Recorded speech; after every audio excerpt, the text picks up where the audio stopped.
नमस्कार, S news मध्ये आपलं स्वागत। सविस्तर बातम्या पाहण्यापूर्वी पाहूया ठळक घडामोडी। करवीर निवासिनी श्री अंबाबाई मंदिर परिसर विकास कामांचा केंद्रीय गृहमंत्री अमित शहांच्या हस्ते शुभारंभ। अंबाबाई मंदिराचा प्रसाद योजनेत समावेश करावा, पालकमंत्री प्रकाश आंबेडकर यांची माहिती।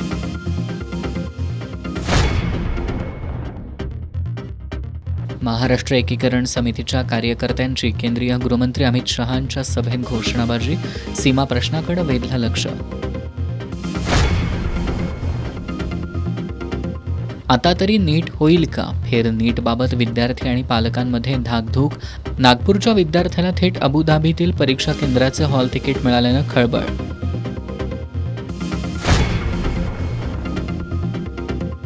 डी.वाय. पाटील ग्रुपचे अध्यक्ष डॉक्टर संजय डी. पाटील यांच्या कृषी क्षेत्रातील योगदानाची राज्य शासनाकडून दखल, प्रतिष्ठेचा डॉक्टर पंजाबराव देशमुख पुरस्कार जाहीर।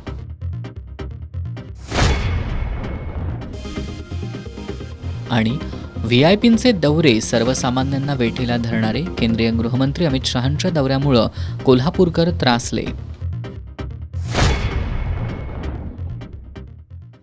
हे आहे GTPL SPN डिजिटल नेटवर्क आणि आपण पाहत आहात चॅनल एस।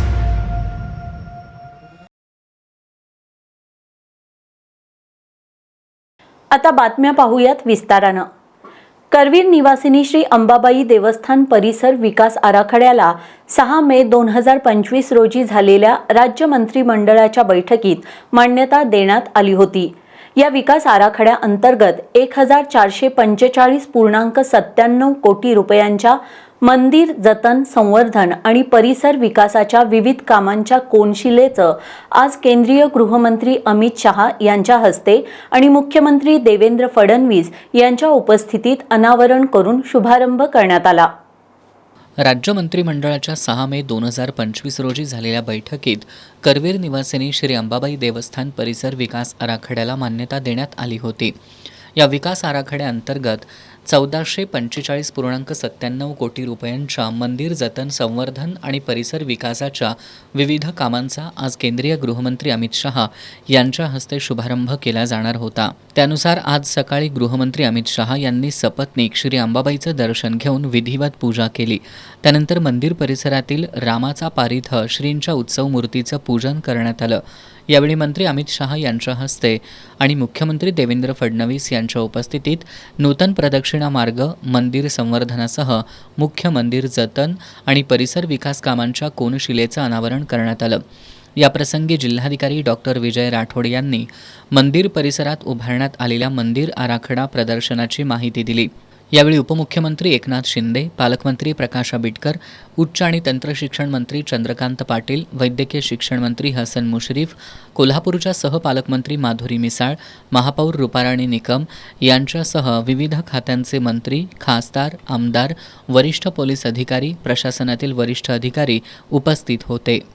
भारतातील अनेक राज्यांमध्ये गेल्या जवळपास 2 आठवड्यांपासून मान्सूनची प्रगती मंदावली होती। मात्र आता मान्सून पुन्हा सक्रिय होण्याची चिन्ह आहेत, कारण आता मान्सूनचा पाऊस घेऊन येणारे ढग तयार होऊ लागले असून 25 जूननंतर सर्वदूर पावसाची प्रतीक्षा करणाऱ्या महाराष्ट्रासह सर्वच राज्यांना मोठा दिलासा मिळणार आहे।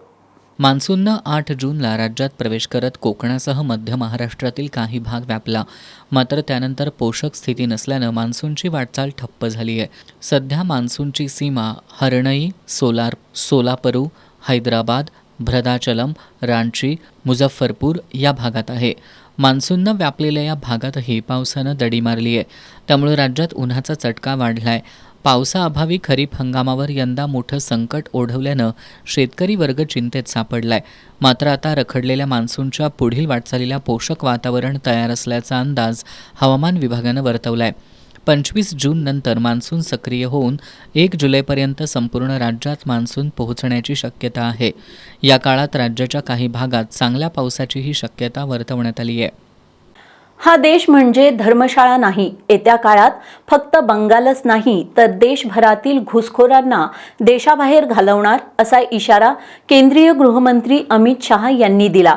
ते कोल्हापूरमधील जाहीर सभेत बोलत होते. यावेळी पालकमंत्री प्रकाश आंबेडकर यांनी कोल्हापूरच्या विकास आराखड्याचा प्रस्ताव केंद्रीय मंत्री शहा यांना दिला आणि अंबाबाई मंदिराचा प्रसाद योजनेत समावेश करावा अशी मागणी केली. यावेळी मुख्यमंत्री देवेंद्र फडणवीस, उपमुख्यमंत्री एकनाथ शिंदे यांच्यासह मंत्री, खासदार, आमदार यांची प्रमुख उपस्थिती होती. केंद्रीय गृहमंत्री अमित शहा कोल्हापूर दौऱ्यावर आले होते. या दौऱ्यात राज्य शासनाच्या वतीनं 1500 कोटींच्या निधीतून करण्यात येणाऱ्या विकासकामांचा शुभारंभ त्यांच्या हस्ते करण्यात आला. या वचनपूर्तीनिमित्त कृतज्ञता सोहळा आणि जाहीर सभेचं आयोजन करण्यात आलं होतं. कसबा बावड्यातील पोलीस मैदानावर हा कार्यक्रम आयोजित करण्यात आला. या सभेत बोलताना गृहमंत्री अमित शहा यांनी पंतप्रधान नरेंद्र मोदी यांच्या मार्गदर्शनाखाली करत असलेल्या विविध विकास कामांची माहिती दिली.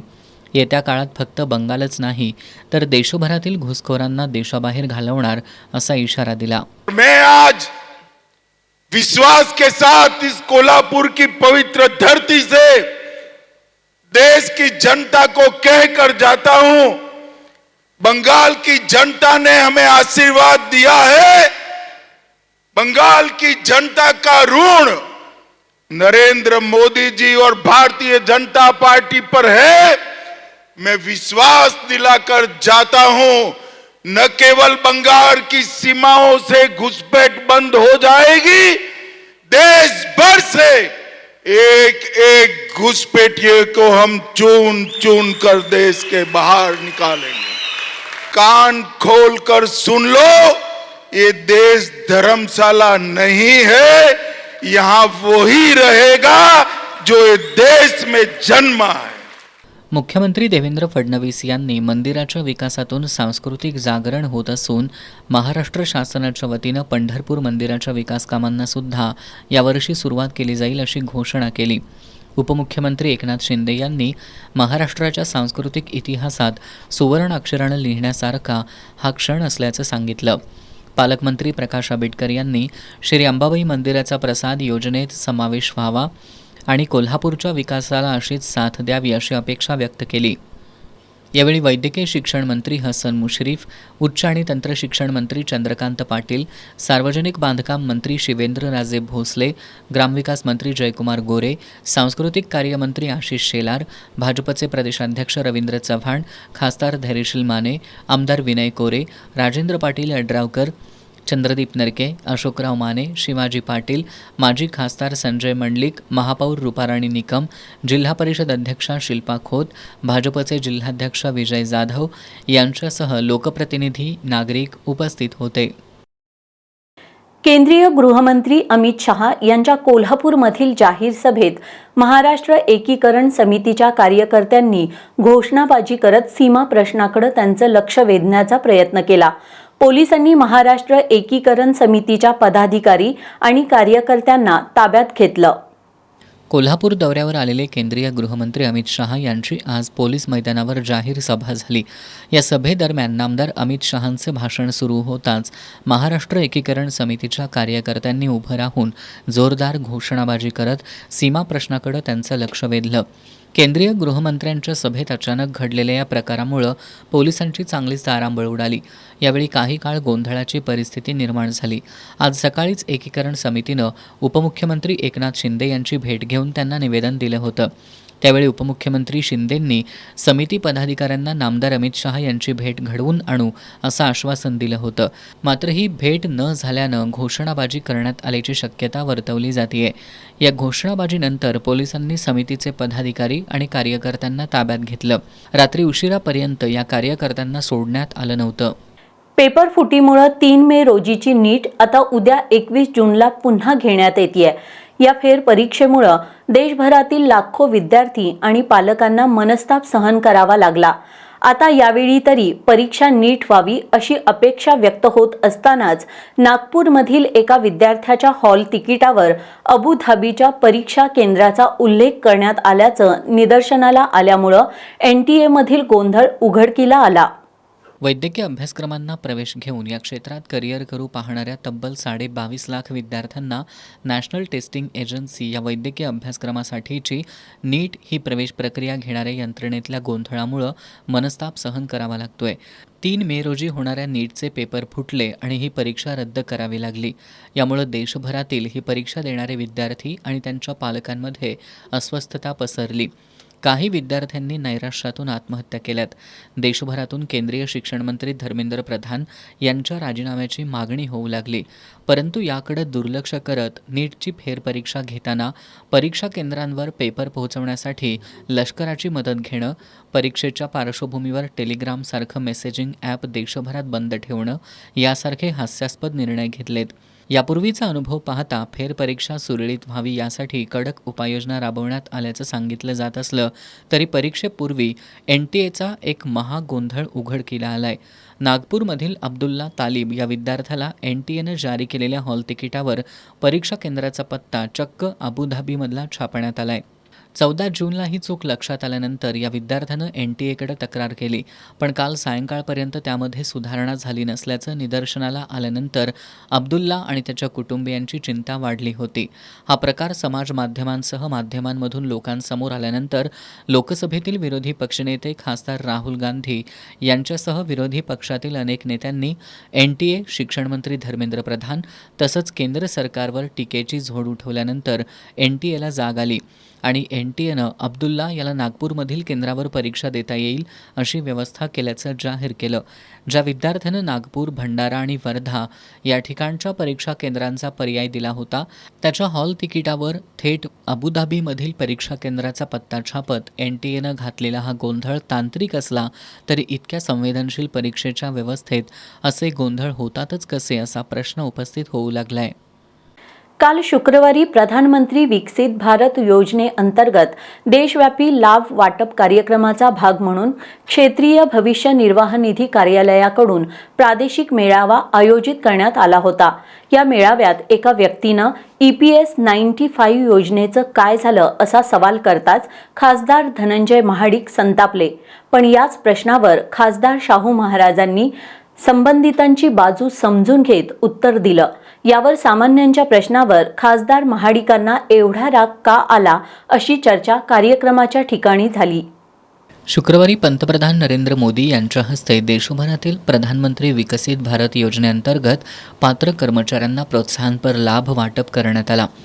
याचाच भाग म्हणून शिवाजी विद्यापीठात क्षेत्रीय भविष्य निर्वाह निधी कार्यालयाच्या वतीनं मेळावा आयोजित करण्यात आला होता. या मेळाव्यात खासदार धनंजय महाडिकांनी पंतप्रधान मोदींच्या कामांचं कौतुक केलं, पण त्यांचं भाषण संपताच उपस्थितांपैकी एका व्यक्तीनं EPS 95चं काय झालं असा प्रश्न उपस्थित केला. खासदार महाडिकांना हा प्रश्न आवडला नाही. त्यांनी यावर बोलायची ही वेळ आहे का अशा शब्दात या प्रश्नाबद्दल संताप व्यक्त केला. खासदार महाडिकांनी जरी या प्रश्नामुळं अस्वस्थ होऊन राग व्यक्त केला तरी खासदार शाहू महाराज छत्रपतींनी मात्र या प्रश्नाची दखल घेत केंद्र सरकारकडे याबाबत पाठपुरावा सुरू असल्याचं सांगितलं. आपले केंद्रीय मंत्री त्यांच्याकडे एक काम आहे लेबरचं, त्यांच्याकडे मी 2-3दा भेटलोय. आज तो विषय नाही, पण एकाने जो काढला EPF 95चा त्यांच्यापुढे मांडलेला आहे आणि तो सुद्धा तिकडे लक्षात घेऊन तो सुद्धा कामाला घेतील. असे सगळेच खासदार शाहू महाराज छत्रपतींनी याबाबत केलेल्या खुलाशानंतर उपस्थितांनी टाळ्या वाजवून दाद दिली. पण खासदार महाडिकांना राग का आला अशी चर्चा कार्यक्रमाच्या ठिकाणी रंगली. खरं तर लोकप्रतिनिधी सर्वसामान्यांच्या प्रश्नांसाठी उत्तरदायी असतात. सरकारसाठी अडचणीच्या ठरणाऱ्या सर्वसामान्यांच्या जिव्हाळ्याच्या प्रश्नांवर लोकप्रतिनिधींनी संयमानं उत्तर देणं अपेक्षित असतं. प्रश्नकर्त्यांनी विचारलेला प्रश्न व्यक्तिगत नव्हता तर सरकारच्या धोरणांशी संबंधित होता. मग खासदार महाडिकांनी संतापायची गरज काय होती असा प्रश्न उरतोच. DY पाटील ग्रुपचे अध्यक्ष आणि तळसंदेतील DY पाटील कृषी आणि तंत्र विद्यापीठाचे कुलपती डॉक्टर संजय D. पाटील यांना महाराष्ट्र शासनाचा प्रतिष्ठेचा डॉक्टर पंजाबराव देशमुख कृषी रत्न पुरस्कार जाहीर झालाय.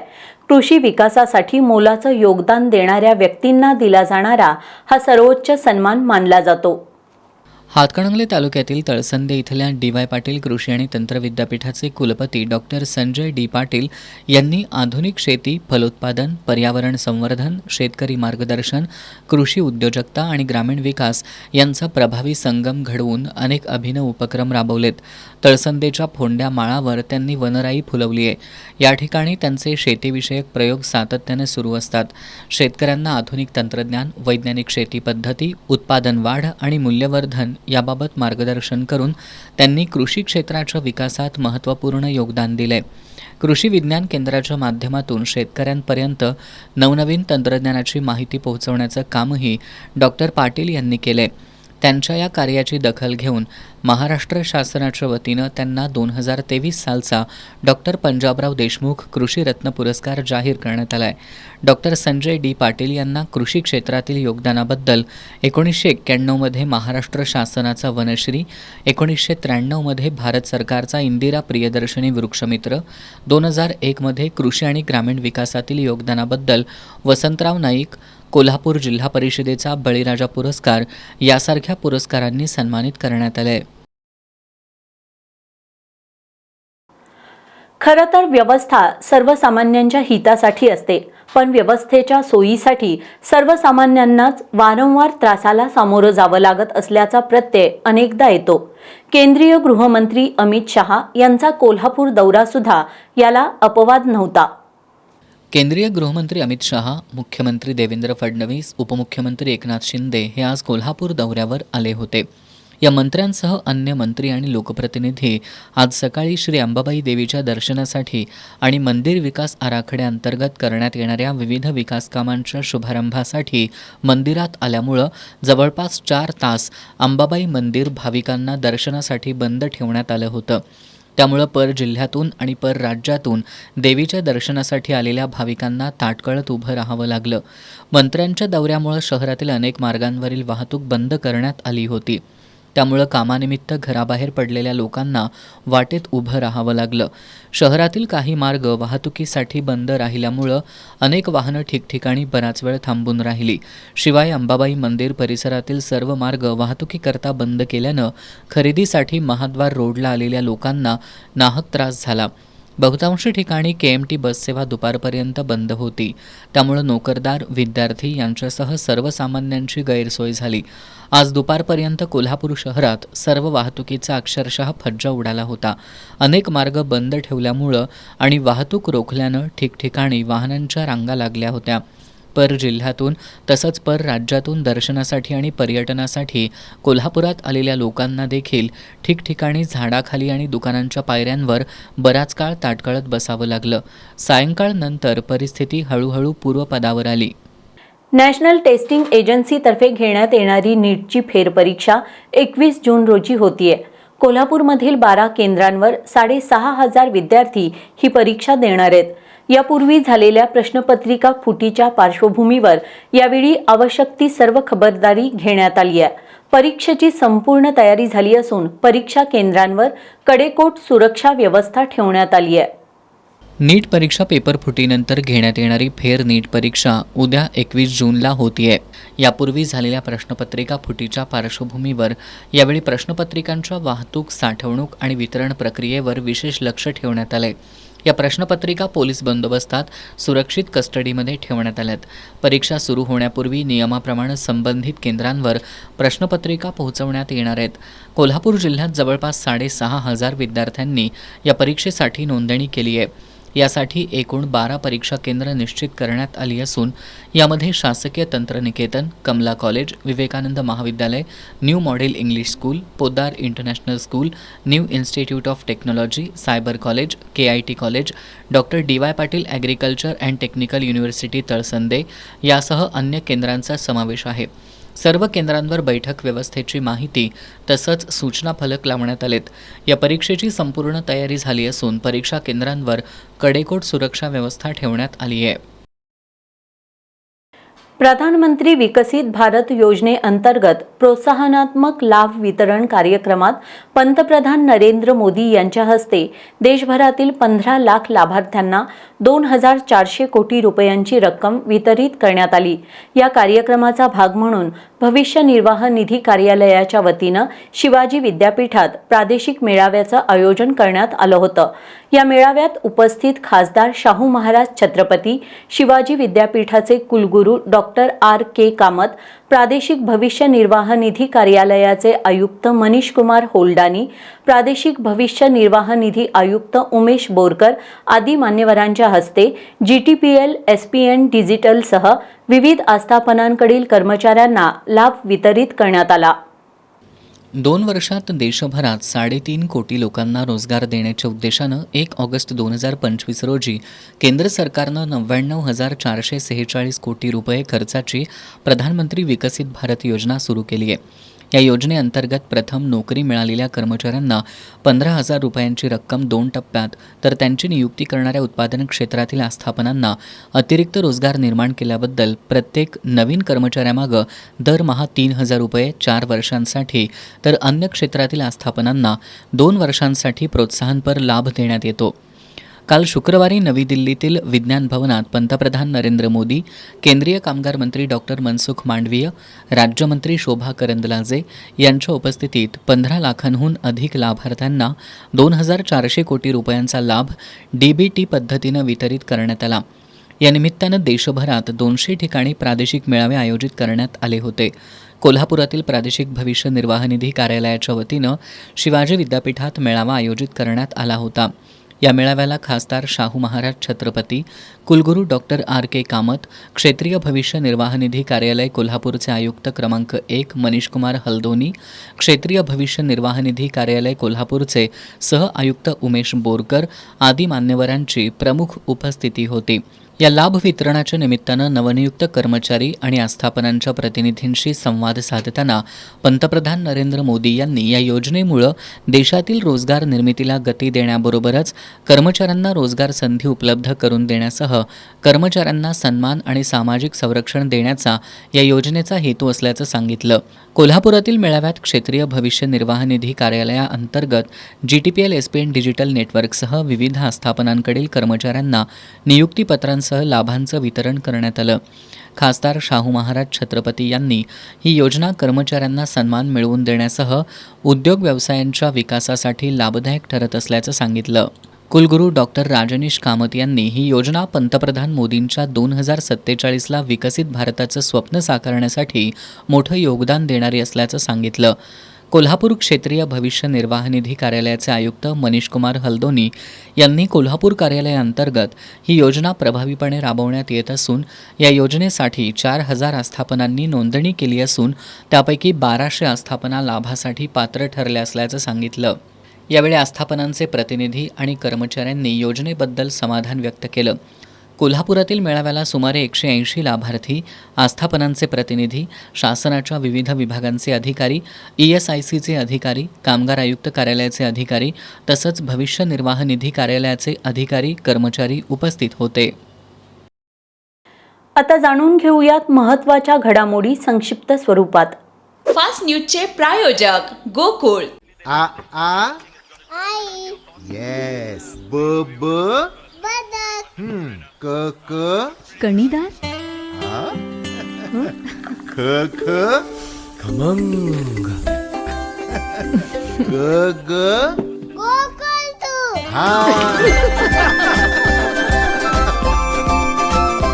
अगदी घरच्यासारखं कणीदार खमंग म्हणजेच गोकुळ तूप.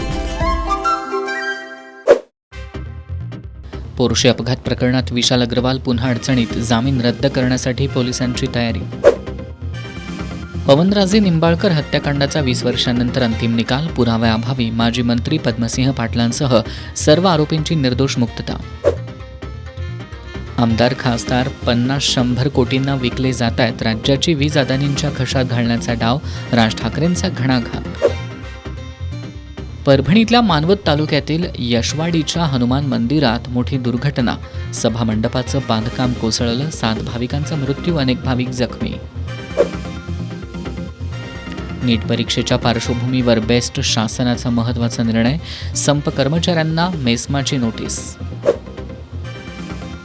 विश्रांतीनंतर एस न्यूजमध्ये आपलं पुन्हा स्वागत. गगनबावडा कोल्हापूर राष्ट्रीय महामार्गावर गगनबावडा तहसील कार्यालयासमोर झालेल्या अपघातात गगनबावडा तालुक्यातील सांगशी गावातील संतोष मधुकर चव्हाण या तरुणाचा जागीच मृत्यू झाला. हा अपघात दुचाकी घसरल्यामुळे नव्हे तर गवा रेड्यानं धडक दिल्यामुळे झालाय असा दावा ग्रामस्थ करतायत. मयत संतोष यांच्या नातेवाईकांनी वनविभागानं वस्तुस्थितीदर्शक पंचनामा केल्याशिवाय मृतदेह ताब्यात घेणार नाही अशी ठाम भूमिका घेतल्यामुळं काही काळ तणाव निर्माण झाला होता. गगनबावडा तालुक्यातील सांगशी गावातील संतोष मधुकर चव्हाण हे गुरुवारी रात्री 11 वाजण्याच्या सुमाराला दुचाकीवरून घरी जात असताना तहसीलदार कार्यालयासमोर त्यांच्या दुचाकीला अपघात झाला. यामध्ये त्यांचा जागीच मृत्यू झाला. संतोष चव्हाण यांच्या दुचाकीला गव्यानं धडक दिल्यामुळंच हा अपघात झाला असून वनविभागानं पंचनामा करावा अशी मागणी मयत संतोष चव्हाण यांच्या नातेवाईकांनी केली. मयत चव्हाण यांच्या नातेवाईकांनी जोपर्यंत वनविभागाकडून पंचनामा होत नाही तोपर्यंत मृतदेह ताब्यात घेणार नाही असा पवित्रा घेतल्यामुळं काही काळ तणावाचं वातावरण निर्माण झालं होतं. दरम्यान जिल्हा परिषद सदस्य संभाजीराव पाटणकर, पंचायत समिती सदस्य राजेश पाटील यांनी वनक्षेत्रपाल अशोक राऊत यांच्यासह पोलिसांशी चर्चा केली. त्यानंतर वनक्षेत्रपाल राऊत यांनी अपघातस्थळी भेट दिली. अपघात झालेल्या परिसरात गव्यांच्या पायाचे ठसे आढळून आल्यामुळं अपघात झालेल्या परिसरात गव्यांचा वावर असल्याचं स्पष्ट होत असून तसा अहवाल वरिष्ठांकडे पाठवण्याची ग्वाही दिली. वनविभागाच्या या सकारात्मक भूमिकेनंतर चव्हाण कुटुंबियांनी शुक्रवारी दुपारी मयत संतोष चव्हाण यांचा मृतदेह ताब्यात घेतला. या घटनेमुळे परिसरात हळहळ व्यक्त होत असून गवा रेड्यांचा वावर असल्यानं परिसरात गस्त वाढवावी अशी मागणी ग्रामस्थांनी केली.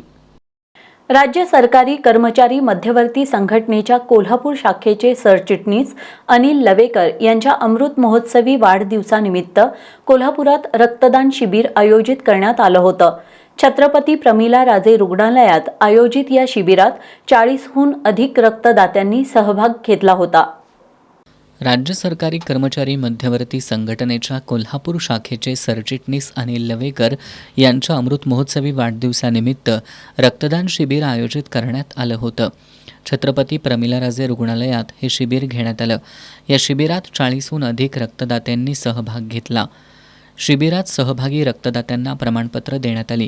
याप्रसंगी संजय क्षीरसागर, वसंत डावरे, भाऊसाहेब खोत, रमेश भोसले, उदय लांबोरे, अंकुश रानमाळी, रामचंद्र रेवडे, नंदकुमार इंगवले यांच्यासह शासकीय रुग्णालयातील वैद्यकीय अधिकारी, कर्मचारी उपस्थित होते. करवीर तालुक्यातील वडणगे इथल्या इंदिरानगरमध्ये राहणाऱ्या चंदर राजू जाधव या तरुणानं आपल्या राहत्या घरी छताच्या लोखंडी अँगलला दोरीनं गळफास लावून घेऊन आत्महत्या केली. आज सकाळी हा प्रकार निदर्शनाला आला. त्याच्या आत्महत्येचं कारण समजू शकलेलं नाही. करवीर पोलिसात या घटनेची नोंद झाली आहे. गोवा बनावटीच्या मद्याची अवैधरित्या वाहतूक करणाऱ्या शैलेश भातकांडे याला अटक करण्यात आली आहे. त्याच्याकडून 11 लाखांचा मद्यसाठा आणि वाहतुकीसाठी वापरण्यात आलेलं एक वाहन असा सुमारे 21 लाखांचा मुद्देमाल जप्त केलाय. राज्य उत्पादन शुल्क विभागानं आज शिनोळी सीमा तपासणी नाक्याजवळ पारगड हेरे रस्त्यावर ही कारवाई केली. राज्य उत्पादन शुल्क विभागाच्या अधीक्षक स्नेहलता नरवणे आणि उपअधीक्षक युवराज शिंदे यांच्या मार्गदर्शनाखाली ही कारवाई करण्यात आली. कोडोलीत क्रिकेट खेळताना झालेल्या वादाचा राग मनात धरून केलेल्या मारहाणीत 2 जण गंभीर जखमी झालेत. या प्रकरणी कोडोली पोलिसात सांगलीतील सोमेश नलवडे आणि कराडमधील अमेय नायर यांना अटक केली आहे. न्यायालयानं त्यांना 1 दिवसाची पोलीस कोठडी सुनावली आहे. या प्रकरणी आणखी 2 अनोळखींवर गुन्हा दाखल करण्यात आलाय. पन्हाळा तालुक्यातील कोडोली इथं क्रिकेट खेळताना झालेल्या वादाचा राग मनात धरून सांगलीमधील सोमेश संजय नलवडे, कराडमधील अमेय नायर आणि इतर 2 अनोळखी व्यक्तींनी कोडोलीतील यश अर्जुन गावडे याला मारहाण केली. हा वाद सोडवण्यासाठी गावडेचा मित्र शुभम जाधव आणि संस्कार वारकरी हे गेले होते. यावेळी सोमेश नलवडे यानं धारधार शस्त्रानं शुभमवर हल्ला केला तर नायरनं दगड मारल्यानं संस्कारच्या डोक्याला आणि नाकाला दुखापत झाली. यावेळी अन्य 2 अनोळखी व्यक्तींनीही त्यांना लाथाबुक्क्यांनी मारहाण केली असल्याचं यश गावडे यानं कोडोली पोलिसात दिलेल्या फिर्यादीत नमूद केले. या फिर्यादीवरून पोलिसांनी नलवडे आणि नायर यांना अटक केली आहे, तर अन्य 2 अनोळखी व्यक्तींविरोधात गुन्हा दाखल केलाय. दरम्यान नलवडे आणि नायर या दोघांना पन्हाळा न्यायालयानं 1 दिवसाची पोलीस कोठडी सुनावली आहे. बेंगलोरहून पुण्याच्या दिशेनं निघालेल्या कंटेनरचा ब्रेक निकामी झाल्यानं कंटेनर थेट सेवा रस्त्यावरून महामार्गावर गेला. उजळईवाडी नजीकच्या चित्रनगरी फाट्याजवळ आज दुपारी 1 वाजण्याच्या सुमाराला हा अपघात झाला. सुदैवानं या अपघातात कुणीही जखमी झालेलं नाही. आज दुपारी एक कंटेनर बेंगलोरहून पुण्याच्या दिशेनं निघाला होता. दुपारी 1 वाजण्याच्या सुमाराला उजळाईवाडी जवळच्या चित्रनगरी फाट्याजवळ कंटेनर सेवा रस्त्यावर उभा करून चालक कामानिमित्त खाली उतरला होता. काही वेळानं चालक कंटेनर सुरू करून पुण्याच्या दिशेनं जात असताना कंटेनरचा ब्रेक निकामी झाल्यानं कंटेनर थेट सेवा रस्त्यावरून महामार्गावर गेला. सुदैवानं या अपघातात कुणीही जखमी झालं नाही. महामार्ग पोलिसांनी काही वेळातच क्रेनच्या सहाय्यानं कंटेनर बाजूला करून वाहतूक सुरळीत केली. राधानगरी तालुक्यातील चक्रेश्वरवाडी आणि मांगोली गावच्या शेतपरिसरात सुमारे 14 गव्यांचा वावर असल्यानं शेतकरी भीतीच्या छायेत आहेत. आधीच पावसाअभावी संकटात सापडलेल्या शेतकऱ्यांच्या चिंतेत यामुळे आणखी भर पडली आहे. पावसाअभावी चक्रेश्वरवाडी परिसरातील शेतकरी मोठ्या अडचणीत सापडलेत. अनेक शेतकऱ्यांनी मे महिन्यातच भात पिकाची धुळवा पेरणी आणि तरव्यांची पेरणी केली होती. मात्र त्यानंतर पावसानं दडी मारल्यानं उगवणच झाली नाही. त्यामुळं शेतकऱ्यांवर दुबार पेरणीचं संकट आलंय. त्यातच डोंगर दऱ्यांमध्ये चाऱ्याची कमतरता भासत असल्यानं गव्यांचा कळप अन्नाच्या शोधात शेत परिसरात भटकताना दिसतोय. दिवस रात्र शेतांमध्ये वावरणाऱ्या या वन्य प्राण्यांमुळं शेतकऱ्यांना शेतात जाण्याचीही भीती वाटू लागली आहे. सकाळी आणि सायंकाळच्या वेळेत गव्यांचा वावर वाढत असल्यानं शेतकरी आणि मजूर वर्ग धास्तावलाय. वन्यजीव संवर्धन महत्त्वाचं असलं तरी मानवी वस्त्या आणि शेतांमधला त्यांचा वावर शेतकऱ्यांसाठी चिंतेचा विषय ठरतोय. पाऊस नसल्यानं आर्थिक संकटाचा सामना करणाऱ्या शेतकऱ्यांना आता वन्य प्राण्यांच्या धोक्यालाही तोंड द्यावं लागत असल्यानं शासन आणि वनविभागानं तातडीनं उपाययोजना कराव्यात अशी मागणी परिसरातील शेतकऱ्यांकडून होतीये. 14 गौरी अड्याचा कळप मूग टोकणलेल्या मुगातनं आणि भात टोकणलेल्या भातातनं जित्रापातनं सगळ्या धुडकोस केला आणि एकटं दुकटं जर शेतात आता झालं तर भीती वाटते. शेतकऱ्यांना जगायचं का काय करायचं आता आम्हाला भीती वाटायली. तेव्हा शासनानं ह्यांचा बंदोबस्त काहीतरी करावा. दुकटं शेताकडे जायचं झालं तर हे गव्हाने मारलं तर काय करायचं. बाया माणसं जायला भीत्यात. 4-4 माणूस शेताकडे जायला लागतंय. अजून उगवणी व्हाय नाही तोपर्यंत हे गौरेडे दंबवायला लागल्यात.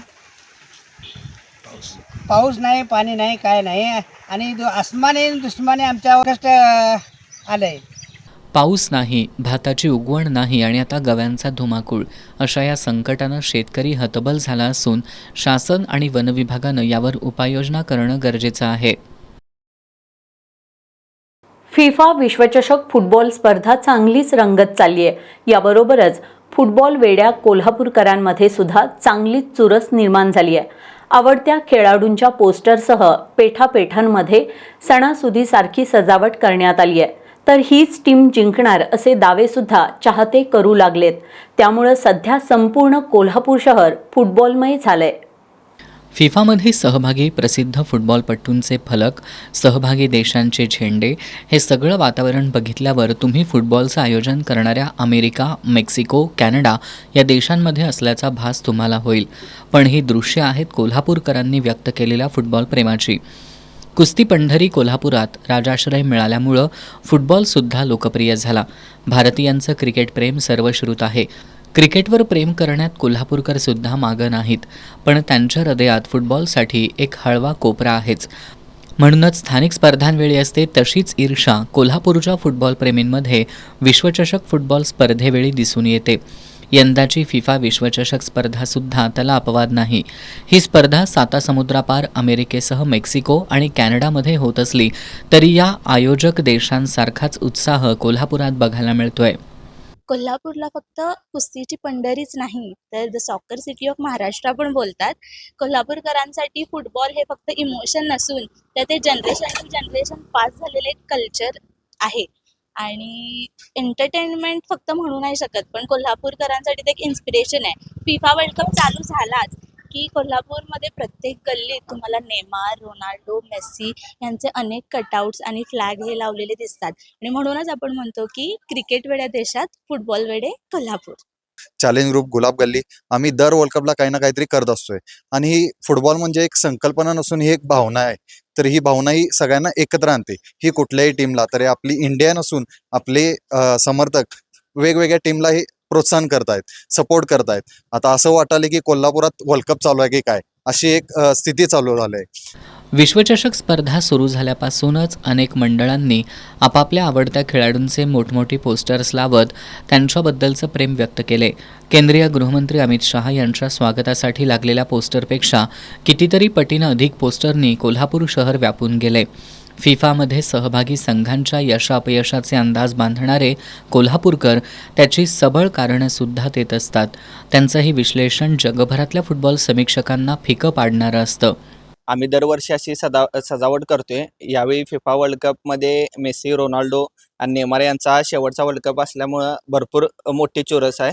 त्यात आत्ताच काल मेसीनं 3 गोली मारून ओपनिंग केलेलं आहे आणि त्यानं विजयीची घोषणा केलेली आहे. असेच भरपूर इथून पुढे सगळे सामने आता अटीतटीचे होत राहतील आणि आम्हाला वर्ल्ड कप एन्जॉय करायला मिळेल. आणि ह्यावेळी लास्ट आमच्या लिओनेल मेसी साहेबांचा लास्ट वर्ल्ड कप आहे, त्यामुळे मला तर वाटतं ह्यावेळी लिओनेल मेसी साहेब जिंकतील. अर्जेंटिना आमची विन होईल. व्यामास अर्जेंटिना. तिथं आता बघितलं तर इथं आम्ही आता हे ब्राझीलचं लावले. मी ब्राझील समर्थक आहे. हे पोर्तुगाल आहे. खरं इथं त्यांनी पोर्तुगालचा इथं झेंडा लावला, आम्ही ब्राझील लावला. आणि आम्ही म्हणजे आमचे जे सगळी मुलं मिळून आम्ही एक आता मंडळामध्ये पण एक असं रात्री एक प्रोजेक्टर लावून एक फुटबॉल बघण्यासाठी आम्ही एक फिफाचं एक वातावरण तयार केले, जे इथं कोल्हापूर सोडून बाहेर कुठं बघायला मिळेल असं मला तर काय वाटत नाही. आणि मला असं वाटतं की ब्राझील जिंकणार वर्ल्ड कप. काय मेसीनं जे 2022ला जो विश्वचषक जिंकलाय त्यावर सगळीच कोल्हापूरची जनता, परत आपल्या भारतातली सगळीच त्याची चाहते झालेले आहेत. आणि यावेळी पण मेसी जिंकणारच हे मी तुम्हाला 100% सांगतो. सामन्यागणिक विश्वचषक फुटबॉल स्पर्धेची रंगत वाढत जाणार आहे. त्यानुसार कोल्हापूरकर आपला आवडता खेळाडूच कसा चांगला खेळणार, आपला आवडता संघच विजेतेपदाचा कसा प्रबळ दावेदार ठरणार हे मोठ्या ईर्षेनं मांडत राहणार. 19 जुलैला स्पर्धेचा विजेता निश्चित होईपर्यंत सुरू राहणाऱ्या या ईर्षेतून कोल्हापूरकरांचं फुटबॉलवरचं जगात भारी प्रेम अधोरेखित होणार आहे. एस न्यूजसाठी कॅमेरामॅन तौफिकसह संगम कांबळे. विश्रांतीनंतर एस न्यूजमध्ये आपलं पुन्हा स्वागत. खरं तर व्यवस्था सर्वसामान्यांच्या हितासाठी असते, पण व्यवस्थेच्या सोयीसाठी सर्वसामान्यांनाच वारंवार त्रासाला सामोरं जावं लागत असल्याचा प्रत्यय अनेकदा येतो. केंद्रीय गृहमंत्री अमित शहा यांचा कोल्हापूर दौरासुद्धा याला अपवाद नव्हता. केंद्रीय गृहमंत्री अमित शहा कोल्हापूर दौऱ्यावर आले होते. यावेळी त्यांच्या सुरक्षेसाठी कडेकोट पोलीस बंदोबस्त ठेवण्यात आला होता. ते ज्या मार्गाने जाणार होते त्या मार्गावरील सर्व दुकानं बंद ठेवण्यात आली होती. अंबाबाई मंदिरातील त्यांच्या कार्यक्रमामुळं मंदिर परिसरातील सर्व दुकानं सकाळी 8 ते दुपारी 12 या वेळेत बंद ठेवण्यात आली. या काळात सामान्य भाविकांसाठी दर्शन बंद ठेवण्यात आलं होतं. या परिसरात असलेले हार, पूजेचे साहित्य विक्रेते, कोल्हापूर चप्पल विक्रेते अशा सर्व लहान मोठ्या दुकानदारांना आर्थिक फटका बसला. व्यावसायिकांनी याबद्दल नाराजी व्यक्त केली. व्हीआयपींचे दौरे आमच्यासारख्या हातावर पोट असणाऱ्यांच्या पोटावर पाय देणारे ठरतायत, अशी भावना विक्रेत्यांमधून व्यक्त झाली. शेवटी पुन्हा एक नजर आजच्या ठळक घडामोडींवर. करवीर निवासिनी श्री अंबाबाई मंदिर परिसर विकास कामांचा केंद्रीय गृहमंत्री अमित शहांच्या हस्ते शुभारंभ. अंबाबाई मंदिराचा प्रसाद योजनेत समावेश करावा, पालकमंत्री प्रकाश आंबेडकर यांची माहिती.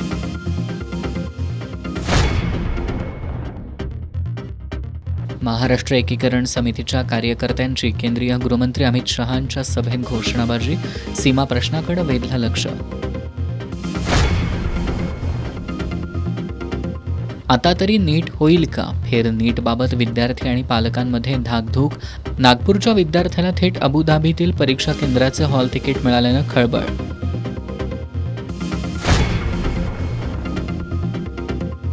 DY पाटील ग्रुपचे अध्यक्ष डॉक्टर संजय डी पाटील यांच्या कृषी क्षेत्रातील योगदानाची राज्य शासनाकडून दखल, प्रतिष्ठेचा डॉक्टर पंजाबराव देशमुख पुरस्कार जाहीर.